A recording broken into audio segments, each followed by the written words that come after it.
Là où deux ou trois sont assemblés en mon nom, je suis au milieu d'eux, dit Jésus. Ensemble, frères et sœurs, faisons place en nous à la présence de Dieu. Il nous sauve et nous offre son amour. Cette semaine a été un peu éprouvante pour nous avec le décès de notre aîné, Paul Lienhardt. Et nous sommes de cœur avec la famille et en prière pour lui. Et aussi, ça nous fait rappeler qu'il y a un an, notre aîné, notre ami, notre frère Jean-Richard nous a quittés aussi. Et également notre sœur Françoise Westphal. Nous pensons tous à ces personnes avec qui nous avons appris, et particulièrement moi, en arrivant ici à Melun, je n'ai pas été mis de côté ces personnes. Et d'ailleurs, beaucoup qui sont là aujourd'hui, Ariel, Jacques et autres, nous ont apporté beaucoup et nous avons appris avec eux. Il est bien pour des frères d'être ensemble. Le Christ est vivant, malgré la mort, le Christ est vivant et nous ouvre l'espérance. Le souffle de l'Esprit nous unit dans l'Église, ici et maintenant. Le Seigneur nous accueille comme il l'a fait hier et le fera encore demain. En ce dimanche, soyez donc toutes et tous les bienvenus dans ce temple et vous aussi qui nous suivez en ligne sur la chaîne YouTube. Que la foi, l'espérance et l'amour trouvent leur chemin dans nos vies et dans notre assemblée. Amen. Je vous invite à vous lever pour louer le Seigneur et après cela nous prendrons le chant Saint-Esprit, Dieu de lumière. Louons le Seigneur avec le psalmiste. Je t'exalterai, ô mon Dieu, mon roi, et je bénirai ton nom à toujours et à perpétuité. Chaque jour, je te bénirai et je célébrerai ton nom à toujours et à perpétuité. L'Éternel est grand et très digne de louange, et sa grandeur est insondable. Que chaque génération célèbre tes œuvres et publie tes hauts faits. Je dirai la splendeur glorieuse de ta majesté. Je chanterai tes merveilles. On parlera de ta puissance redoutable et je chanterai tes merveilles. Qu'on proclame le souvenir de ton immense bonté et qu'on célèbre ta justice. L'Éternel est miséricordieux et compatissant. Lent à la colère et plein de bonté. L'Éternel est bon envers tous et compatissant. Et ses compassions s'étendent sur toutes ses œuvres. Toutes ses œuvres le loueront, ô Éternel. Toutes tes œuvres te loueront et tes fidèles te béniront. Ils diront la gloire de ton règne et ils proclameront ta puissance pour faire connaître au Fils de l'homme ta puissance et la splendeur glorieuse de ton règne. Ton règne est un règne de tous les siècles et ta domination subsiste dans tous les âges. L'Éternel soutient tous ceux qui tombent. Il redresse tous ceux qui sont courbés. Les yeux de tous espèrent en toi et tu leur donnes la nourriture en son temps. Tu ouvres ta main et tu rassasies à souhait toute une vie. L'Éternel est juste dans toutes ses voies et miséricordieux dans toutes ses œuvres. L'Éternel est près de tous ceux qui l'invoquent, avec sincérité. Il accomplit les désirs de ceux qui le craignent. Il entend leurs cris et les sauve. L'Éternel garde tous ceux qu'il aime et il détruit tous les méchants. Que ma bouche publie la louange de l'Éternel et que toute chair bénisse son Saint-Nom à toujours et à jamais. Amen. Saint-Esprit, Dieu de lumière, strophes 1, 3 et 5.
À vous asseoir et à écouter humblement ce que Dieu veut de nous. C'est dans Proverbes chapitre 8. La sagesse ne crie-t-elle pas? L'intelligence n'élève-t-elle pas sa voix? Et maintenant, mes fils, écoutez-moi. Et heureux ceux qui observent mes voies. Écoutez l'instruction pour devenir sage. Ne la rejetez pas. Heureux l'homme qui m'écoute, qui veille chaque jour à mes portes et qui en garde les poteaux. Car celui qui me trouve a trouvé la vie et il obtient la faveur de l'Éternel. Mais celui qui pêche contre moi nuit à son âme. Tous ceux qui me haïssent aiment la mort. Prions avec Moïse. Seigneur, tu as été pour nous un refuge de génération en génération. Avant que les montagnes fussent nées et que tu eusses créé la terre et le monde, d'éternité en éternité, tu es Dieu. Tu fais rentrer les hommes dans la poussière et tu dis, Fils de l'homme, retournez. Car 1000 ans à tes yeux sont comme le jour d'hier, quand il n'est plus, et comme une veille de la nuit. Tu les emportes semblables à un songe, qui le matin passe comme l'herbe. Elle fleurit le matin et elle passe. On la coupe le soir et elle sèche. Nous sommes consumés par ta colère et ta fureur nous épouvante. Tu mets devant toi nos iniquités et à la lumière de ta face nos fautes cachées. Tous nos jours disparaissent par ton courroux. Nous voyons nos années s'évanouir comme un son. Les jours de nos années s'élèvent à 70 ans et pour les plus robustes à 80 ans. Et l'orgueil qu'ils en tirent n'est que peine et misère. Car il passe vite et nous nous envolons. Qui prend garde à la force de ta colère et à ton courroux selon la crainte qui t'est due. Enseigne-nous à compter nos jours afin que nous appliquions notre cœur à la sagesse. Reviens, Éternel, jusqu'à quand? Aie pitié de tes serviteurs. Rassasie-nous chaque matin de ta bonté. Et nous serons toute notre vie dans la joie et l'allégresse. Réjouis-nous de jours que tu nous as humiliés, autant d'années que nous avons vu le malheur. Que ton œuvre se manifeste à tes serviteurs et ta gloire à tes enfants. Que la grâce de l'Éternel, notre Dieu, soit sur nous. Affermis l'ouvrage de tes mains, affermis l'ouvrage de nos mains. Oui, affermis l'ouvrage de nos mains. Amen. Nous poursuivons avec le chant « Ô prends mon âme », cantique 44, 14. Nous chantons assis, première, deuxième et troisième strophe.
Dieu nous accueille toujours tels que nous sommes. et écoute nos prières, il répond quand nous lui demandons pardon. Et voici ce qui est écrit dans le psaume 91. Donc je vous invite à vous lever et à accueillir cette déclaration et accueillir le pardon de Dieu. Celui qui demeure sous l'abri du Très-Haut repose à l'ombre du Tout-Puissant. Je dis à l'Éternel, mon refuge et ma forteresse, mon Dieu en qui je me confie. Car c'est lui qui te délivre du filet de l'oiseleur, de la peste et ses ravages. Il te couvrira de ses plumes et tu trouveras un refuge sous ses ailes. Sa fidélité est un bouclier et une cuirasse.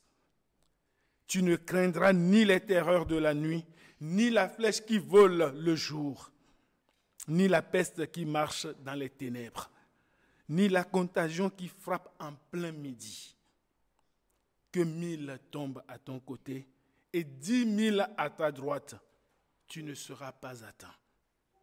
De tes yeux seulement, tu regarderas et tu verras la rétribution des méchants. Car tu es mon refuge, ô Éternel, tu fais du Très-Haut ta retraite. Aucun malheur ne t'arrivera, aucun fléau n'approchera de ta tente, car il ordonnera à ses anges de te garder dans toutes tes voies.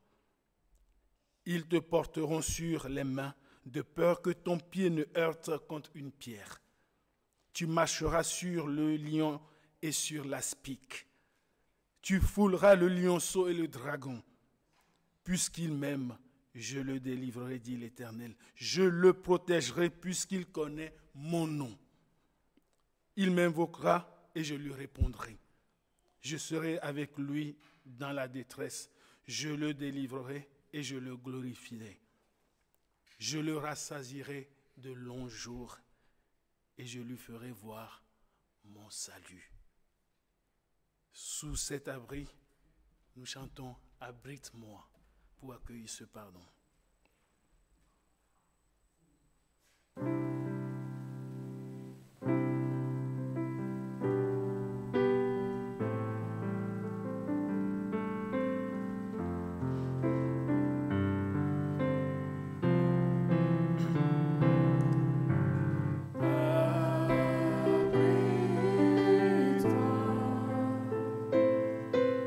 Sous tes ailes.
vous invite à vous asseoir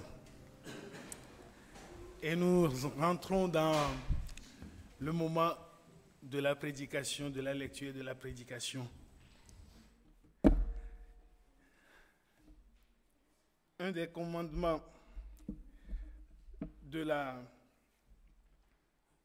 du décalogue est: tu ne feras point d'image taillée ni de représentation quelconque des choses qui sont en haut, dans les cieux, qui sont en bas sur la terre et qui sont dans les eaux plus bas que la terre.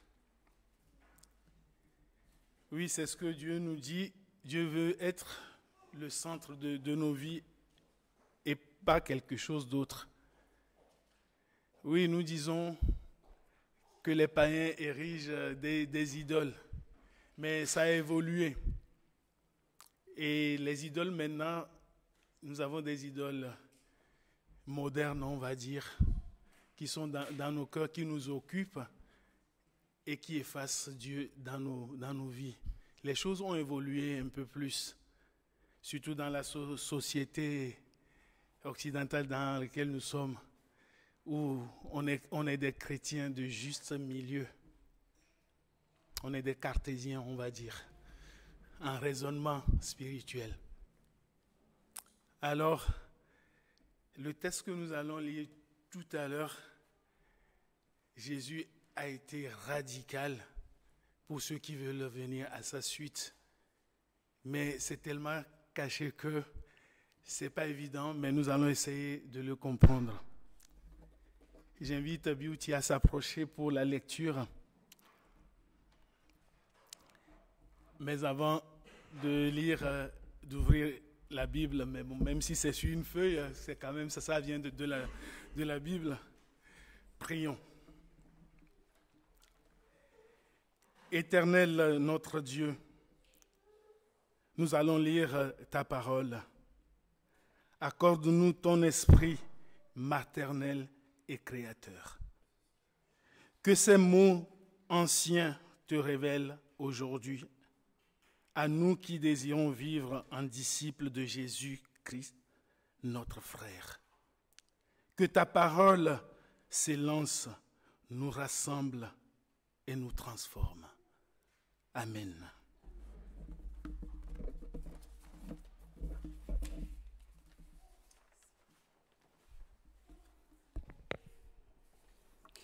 Le texte du jour se trouve dans l'Évangile selon Luc, au chapitre 14, du verset 25 à 33. Lisons la parole de Dieu. De grandes foules faisaient route avec Jésus. Il se retourna et leur dit: si quelqu'un vient à moi et s'il ne hait pas son père, sa mère, sa femme, ses enfants, ses frères et ses sœurs, et même sa propre vie, il ne peut être mon disciple. Et quiconque ne porte pas sa croix et ne me suit pas, ne peut être mon disciple. Car lequel de vous, s'il veut bâtir une tour, ne s'assied d'abord pour calculer la dépense et voir s'il a de quoi la terminer, de peur qu'après avoir posé les fondements, il ne puisse l'achever, et que tous ceux qui le verront ne se mettent à le rayer en disant: cet homme a commencé à bâtir et il n'a pu l'achever. Ou quel roi, s'il va faire la guerre à un autre roi, ne s'assied d'abord pour examiner s'il peut, avec 10 000 hommes, marcher à la rencontre de celui qui vient l'attaquer avec 20 000. S'il ne le peut, tandis que cet autre roi est encore loin, il lui envoie une ambassade pour demander la paix. Ainsi donc, quiconque d'entre vous ne renonce pas à tout ce qu'il possède ne peut être mon disciple.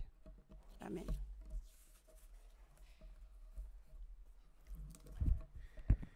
Merci, Beauty.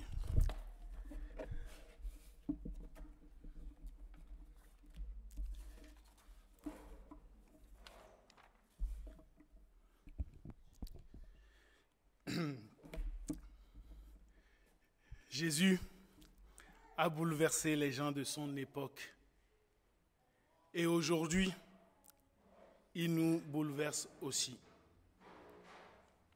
Il nous a bouleversés du fait de sa conception et sa naissance.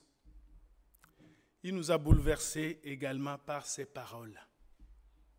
Ses paroles ont parfois apporté la paix et d'autres fois la division.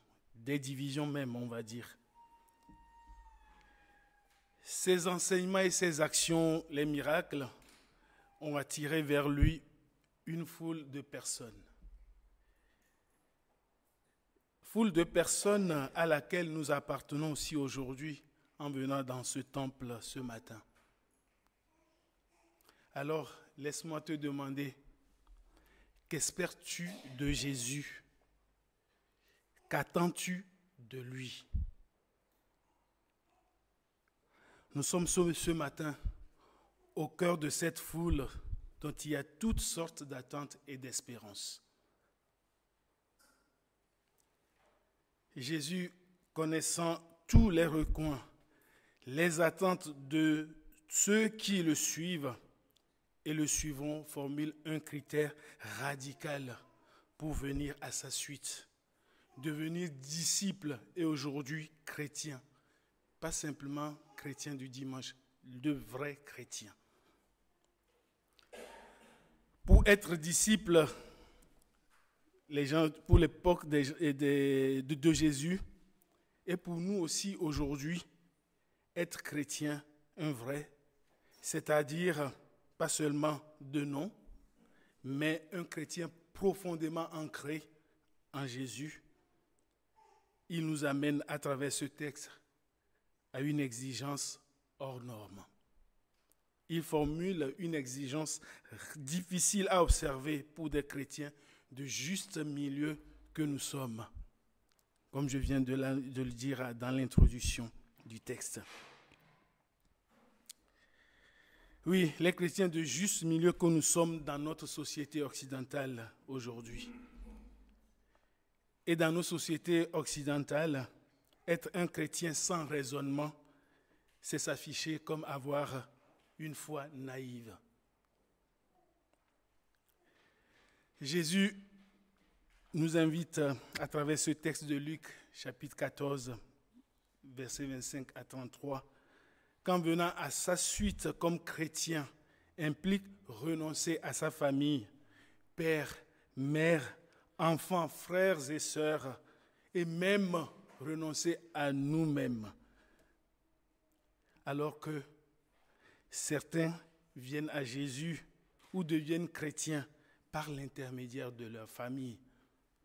Moi, je suis né dans une famille chrétienne, j'ai baigné dedans. Je pense que la plupart d'entre nous sont dans ce cas. Et là, il dit, il faut que tu renonces à ta famille. C'est compliqué. En préparant ce culte,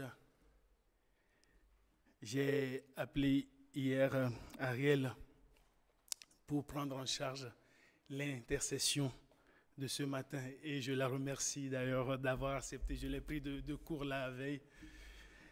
Mais elle a accepté. Dieu soit loué. Et nous avons discuté un peu, sans le savoir, cette discussion a trait à cette prédication que j'ai préparée. Et je me suis dit, le Seigneur, l'Esprit même parle. Ariel me dit, ma petite fille est venue dans ce temple, je l'attendais ici pour qu'elle puisse rentrer, mais elle est restée au seuil de la porte. Je ne la voyais pas, j'étais obligé de sortir et d'aller vers elle. Elle me dit, mais pourquoi tu ne viens pas? Et elle me dit, je cite à Ariel, elle me dit, je ne suis pas prêt pour suivre Jésus, je ne peux pas rentrer. Pour une grand-mère, c'est quand même difficile. Et le chemin est fait. Et tout dernièrement, elle appelle et dit, oui, maintenant je veux suivre Jésus et je veux venir avec toi. Voilà comment la famille a amené cette petite fille à Jésus. Et là, Jésus nous dit, si vous voulez être à ma suite, renoncez à votre famille, père, mère, enfants, frères et sœurs. Vraiment, c'est compliqué ça. C'est quoi cette histoire? Essayons de comprendre ce qu'il veut dire. Tout réside donc dans un choix de vie. Ça brise le cœur de ne pas comprendre ou que nos raisonnements ne nous mènent à rien. Les cartésiens n'ont parfois pas toutes les réponses, même s'ils essayent. Et pour comprendre le texte de ce matin, l'enseignement que Jésus veut nous apporter, servons-nous de 3 mots dont il a fait mention dans le texte. La croix, dans les versets 27, la dépense, versets 28, 29 et 30, la guerre, versets 31 et 32. Moi, je suis avec ceux qui pensent que les enseignements de Jésus sont remplis de symboles et d'allégories, et même la Bible, non pas pour faire des images, comme je viens de le dire dans la décalogue, mais pour nous enseigner. Parce qu'à l'époque, vous allez voir que Jésus, à chaque fois qu'il finit un enseignement, dit que celui qui a de l'oreille entende. Parce qu'il y a des vérités cachées, à mon avis. Alors, allons-y pour ces 3 mots. La croix, communication avec Dieu et communication avec les hommes, ceux qui sont sur le même palier que nous. C'est un mystère de la croix. La croix symbolise donc nos relations avec Dieu par la verticale et nos relations avec les hommes par la partie horizontale. Et enfin, nos relations avec nous-mêmes, le point qui est au milieu de l'horizontale et de la verticale. Tout ce que nous possédons nous vient de Dieu, y compris nos familles. Allez, multipliez-vous et remplissez la terre, avait dit Dieu. C'est Dieu qui nous donne nos familles et nous donne également l'ordre d'en prendre soin avec les ressources que nous avons.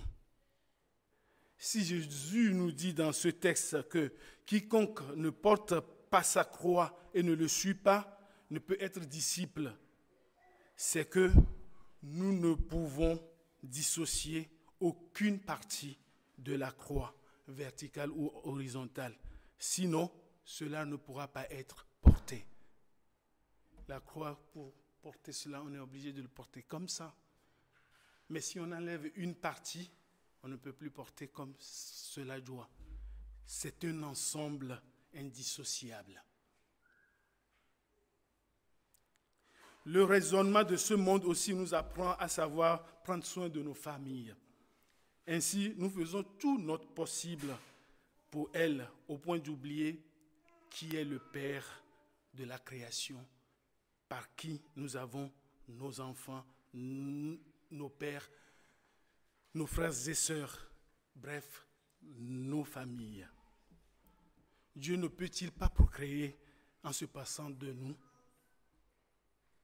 Il est le Père de nous tous. Prendre soin de sa famille est certes un devoir sacré. Et d'ailleurs, l'auteur du proverbe dit même « Instruis ton enfant selon la voie qu'il doit suivre, et quand il sera vieux, il ne s'en détournera pas. » Et la décalogue aussi dit que l'enfant prenne soin de ses parents, que les parents prennent soin de leur enfant, Paul dira après. Notre famille est censée nous rapprocher de Dieu. Mais si elle nous en éloigne, pour quelque raison que ce soit, deviendra pour nous un péché et devient alors notre idole, l'idole moderne dont je suis en train de parler.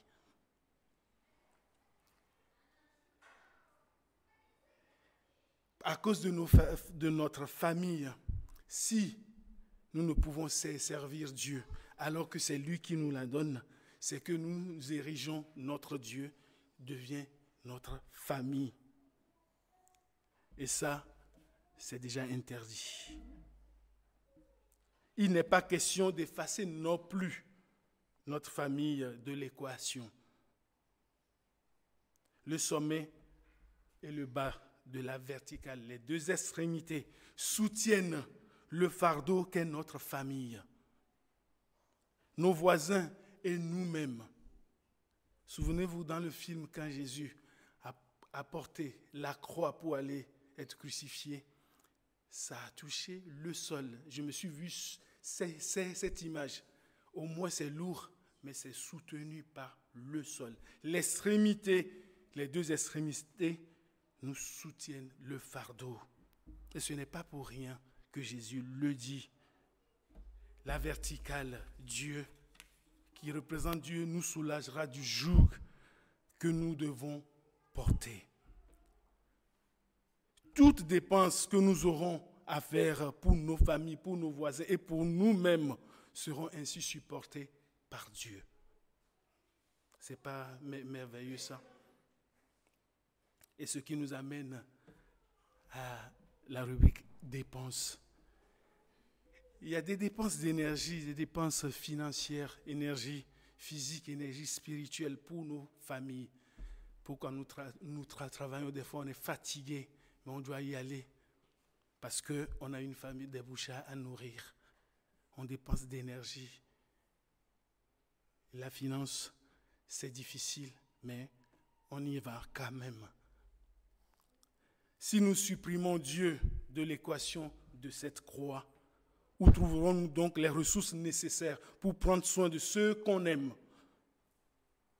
Quel sera le ciment, le fondement de nos relations souvent fragiles dans ce monde? En cela réside le calcul dont Jésus fait référence dans le texte. Le calcul, voilà les cartésiens que nous devons être, des calculs spirituels de croyants. Nos raisonnements devront être dirigés dans ce sens, trouver un appui solide et infaillible qui est Dieu et non nous-mêmes ni personne d'autre, même pas notre famille, que nous ne pouvons même pas protéger. Nous bâtirons ainsi nos relations familiales et humaines sur le roc qu'est Jésus. Matthieu chapitre 7, verset 24 nous dit « Quiconque entend ces paroles que je dis et les met en pratique sera semblable à un homme prudent qui a bâti sa maison sur le roc. » Ce n'est pas forcément des maisons physiques. Tout ce que nous bâtissons dans cette vie est assimilé à une maison. Ne vous est-il pas arrivé au moins une fois dans votre vie de ne pas pouvoir expliquer la résolution d'un problème financier, moral ou autre, l'éducation des enfants ou les problèmes de querelle familiale, sans savoir comment cela est arrivé, parce que seulement vous vous êtes agenouillé et confié ça à Dieu. Sans espérance, vous voyez que tout se résout. Là où est ton trésor, là aussi sera ton cœur. Ce trésor réside dans la verticalité de la croix qui est Dieu. Cette verticalité de la croix regorge de plein de trésors que nous ne savons pas. Regardez de bas en haut, combien de trésors peut-il y avoir dedans? C'est incalculable. Ça regorge de trésors de toutes sortes. Puisez vos ressources dedans pour faire face à vos dépenses d'énergie, vos dépenses financières et toutes les dépenses possibles. Rien ne vous manquera. Vous ne serez donc pas la risée des autres dans ce que vous entreprenez ou vous entreprendrez. Et c'est ça que Jésus veut nous dire. Dieu soutient dans le port de la croix. Ce n'est pas une foi cartésienne, mais une foi authentique, sincère.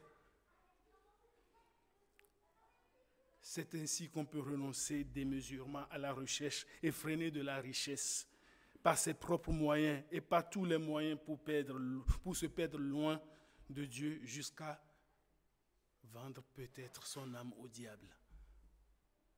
Regardez, certaines personnes ont poursuivi la richesse par des moyens tordus, ce que ça a donné. Matthieu, le collecteur des impôts, devenu disciple de Jésus, a compris cela et s'est séparé de sa richesse futile pour suivre Jésus et avoir une sécurité solide spirituellement. Par contre, Judas Iscariote a gardé son attachement à ses fonctions de businessman et a voulu l'associer à son rôle de disciple. Et qu'est-ce qui est arrivé après? Il s'est perdu à la fin de sa vie. Tout est dans les textes, tout est dans la Bible. Les exemples sont là. Cette partie du texte de calcul sur les ressources possédées évoque le point sur la pauvreté et la richesse.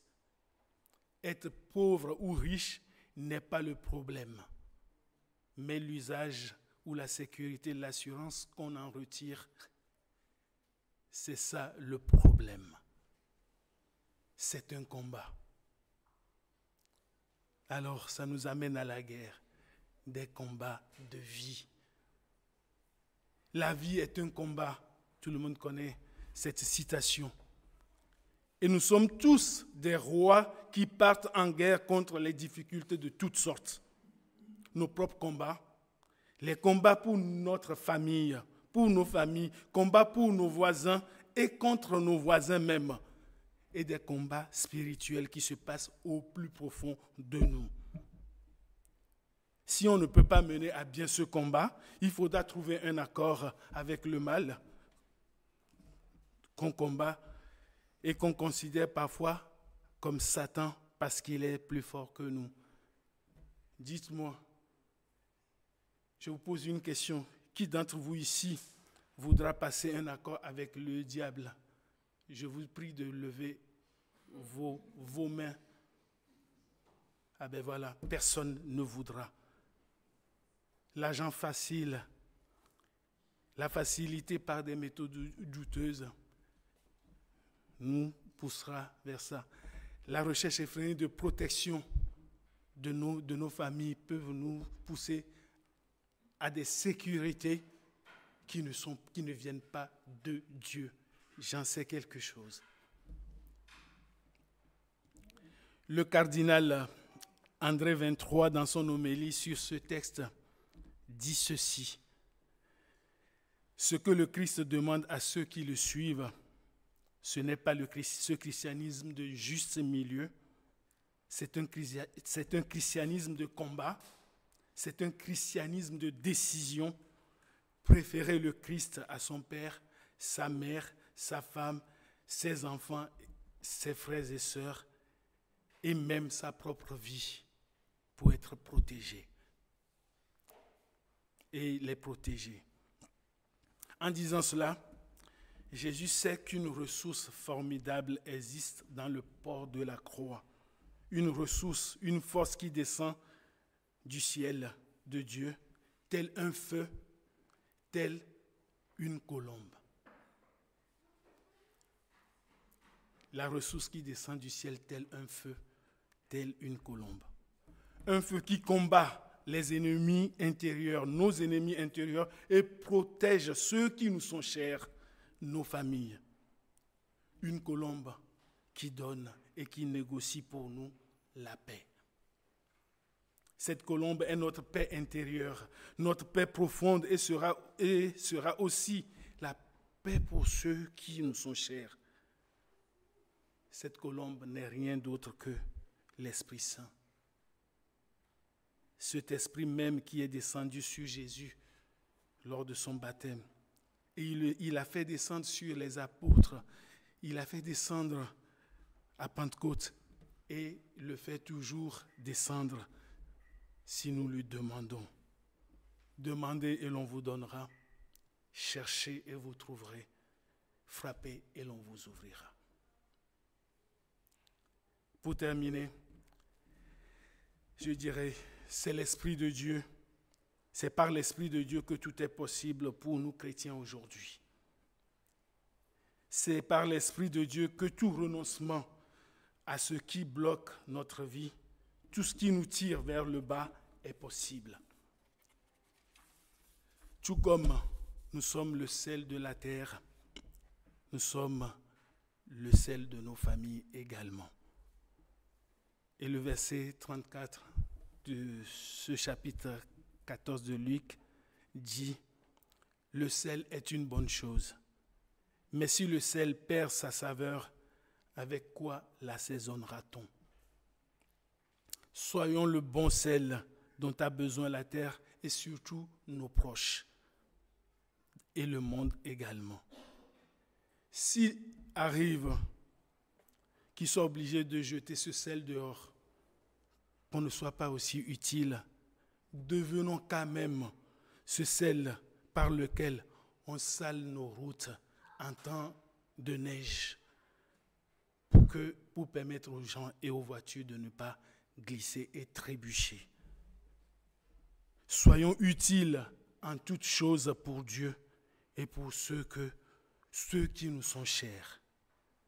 Amen.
Pour ta parole et pour ce que tu nous dis chaque jour. Nous voulons trouver en toi ta présence dans nos vies et tenir une lampe allumée, soit à nos côtés et soit le centre de notre vie, au nom de Jésus. Amen. Nous nous levons pour chanter le chant « Abba Père, je veux être à toi seulement ».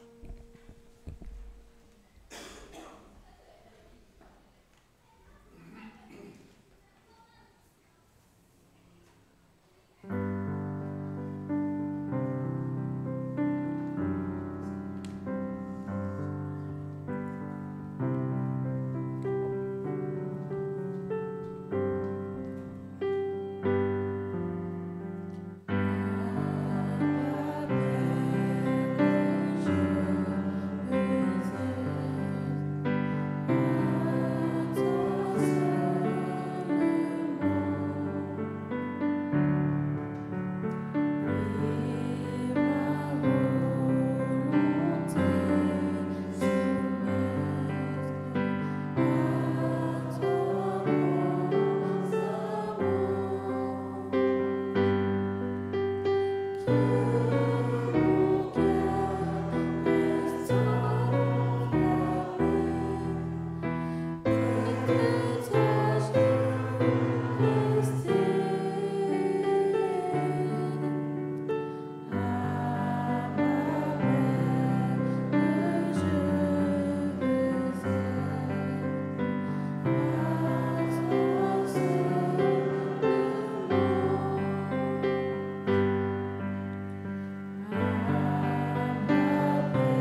notre foi avec le symbole des apôtres. Je crois en Dieu, le Père Tout-Puissant, Créateur du ciel et de la terre. Je crois en Jésus-Christ, son Fils unique, notre Seigneur, qui a été conçu du Saint-Esprit et qui est né de la Vierge Marie. Il a souffert sous Ponce Pilate. Il a été crucifié. Il est mort. Il a été enseveli. Il est descendu aux enfers. Le troisième jour, il est ressuscité des morts. Il est monté au ciel. Il siège à la droite de Dieu, le Père Tout-Puissant. Il viendra de là pour juger les vivants et les morts. Je crois en l'Esprit Saint. Je crois la Sainte Église universelle, la communion des saints, la rémission des péchés, la résurrection de la chair et la vie éternelle. Amen. Je vous invite à vous asseoir. Et c'est le moment du partage des nouvelles de notre Église. Et c'est Marc.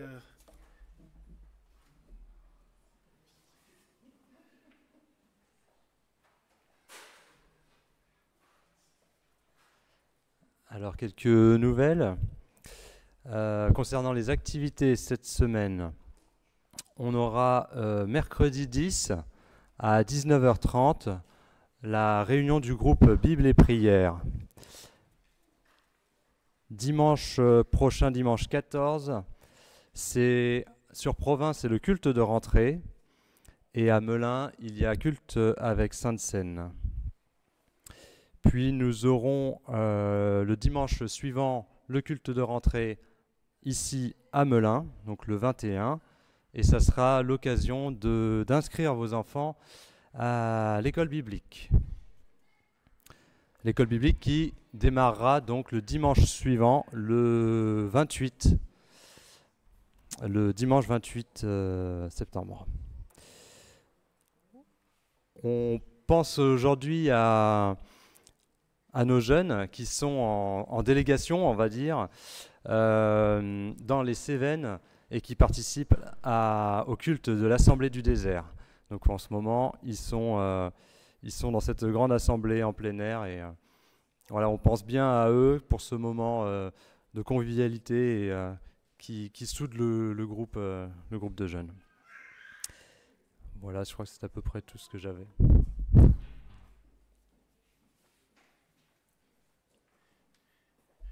Merci Marc. Et de mémoire, il me semble que notre pasteur Iris doit être peut-être en chemin pour revenir aujourd'hui. Donc nous resterons en prière pour que le voyage se passe bien. Il a été question de richesse et l'Église n'est pas riche, donc il n'y a que par nous que l'Église peut trouver ses moyens financiers et des ressources qu'il faut. Donc, si vous avez la possibilité, aidez votre Église à se développer, à faire face à ces dépenses financières. Et c'est le moment des offrandes. Pendant ce moment, nous allons chanter le chant « Toi qui disposes ». Toi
Merci Seigneur de nous avoir donné tout ce que nous possédons et de te l'avoir accordé.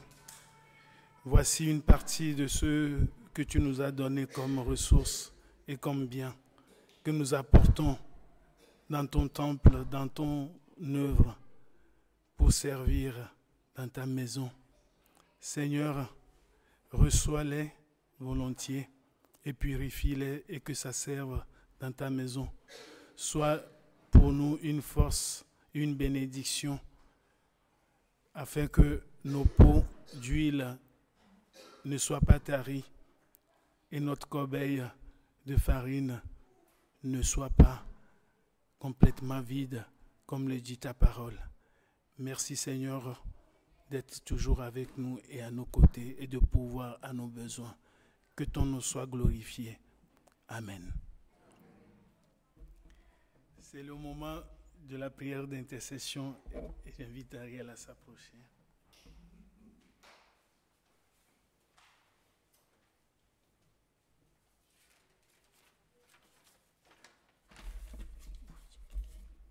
Nous entrons dans le temps de l'intercession. Prions. Seigneur Dieu, notre Père, nous remettons entre tes mains les hommes et les femmes ainsi que les enfants qui assistent impuissants à des scènes de guerre et voient leurs maisons détruites et leurs familles décimées. Montre-toi consolateur et donne-leur la force de reconstruire leur pays. Le chemin de la paix semble si long. Donne aux chefs d'État et à tous ceux qui gouvernent le désir d'arrêter les combats pour penser à un monde nouveau sans violence. Nous remettons entre tes mains ceux qui pleurent, ceux qui se sont éloignés de toi, ceux qui ne trouvent pas leur place dans la société ou dans leur famille, les exclus, les prisonniers. Donne-nous notre pain quotidien, partageons-le avec nos frères qui ont faim. Aide-nous à vivre dans le partage et la générosité. Comment surmonter nos peurs pour annoncer au monde ton amour? Augmente notre foi et renforce notre espérance dans ta promesse. Nous remettons entre tes mains ceux que nous aimons, nos familles, nos amis, ceux qui traversent un deuil. Nous pensons tout spécialement à la famille de Paul Liénard, notre frère en Christ, membre de notre Église pendant de longues années, qui nous a quittés récemment. Merci pour son engagement. Nous remettons entre tes mains les jeunes qui sont dans les Cévennes pour assister à l'Assemblée du désert, prier et louer notre Seigneur. Bénis tous ceux qui sont assemblés sous les châtaigniers ce matin. Leur chant de louange monte vers toi. Fortifie-les dans la foi par ton Esprit Saint pour porter la parole dans un monde en crise. La France a besoin de cohésion, de solidarité et de tolérance face aux divergences et aux différences. Entends notre prière et exauce-nous. Seigneur, accompagne notre pasteur Iris dans son voyage de retour d'Argentine. Seigneur, entends nos prières. Seigneur, sois au milieu de nous. Seigneur, fortifie notre foi, apaise notre détresse et accorde ta bénédiction à tous et à toutes au nom de Jésus-Christ. Amen. Nous enchaînons par le Notre Père, dit tous ensemble. Notre Père, que ton nom soit sanctifié, que ton règne vienne, que ta volonté soit faite sur la terre comme au ciel. Donne-nous aujourd'hui notre pain de ce jour. Pardonne-nous nos offenses, comme nous pardonnons aussi à ceux qui nous ont offensés. Ne nous laisse pas entrer en tentation, mais délivre-nous du mal, car c'est à toi qu'appartiennent le règne, la puissance et la gloire, pour les siècles des siècles. Amen.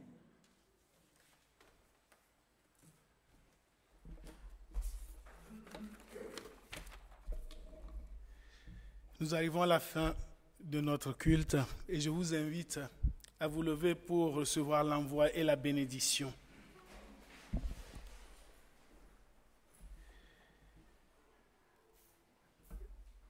Il n'y a pas grand-chose à dire que prends soin de toi et trouve en Jésus ton refuge. Que l'Éternel te bénisse et qu'il te garde. Que l'Éternel fasse luire sa face sur toi et qu'il t'accorde sa grâce. Que l'Éternel tourne sa face vers toi et qu'il te donne la paix. Amen.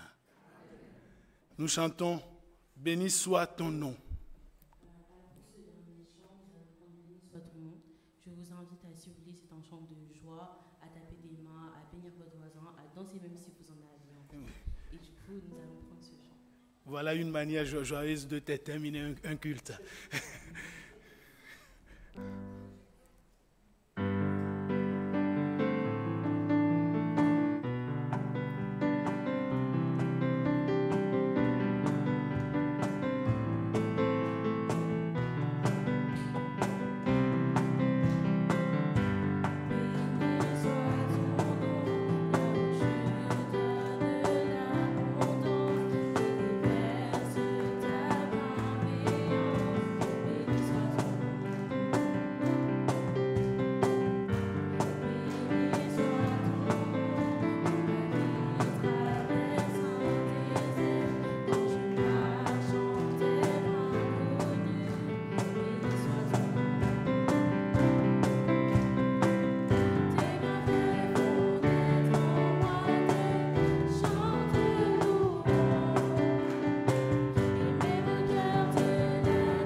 Béni soit le nom du Seigneur.